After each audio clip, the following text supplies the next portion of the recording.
તો આ રીતે અમારે ચોઈસ ફિલિંગ કરવાનું થાય અને છેલ્લે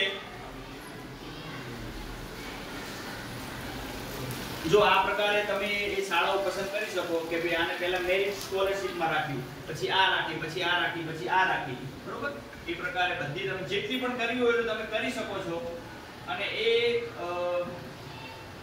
કર્યા પછી છેલ્લે તમને આ પ્રકારે આ યોજના છે, બાળકનું નામ છે, જો આને પહેલા મેરિટ યોજના પસંદ કરી છે તો અહીંયા 1 નંબર, પછી 2 નંબર, 3 નંબર, 4 નંબર આખી આ પીડીએફ ડાઉનલોડ થશે, તમને આપણે પ્રિન્ટ આઉટ કાઢીને પણ આપશું.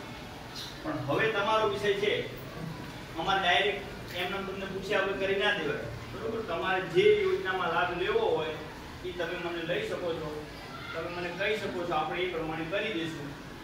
તમારા બાંહેધરી પત્રકમાં સહી કરીને ભરીને મને આપવાનું છે. કદાચ કોઈ વાલી હાજર ના હોય તો એ છોકરીઓ ઘરે લઈ જજો, મેં કીધું એમને સમજાવી દો, તમારી જે ઈચ્છા હોય એ કરીને લેતા હોય, બરોબર?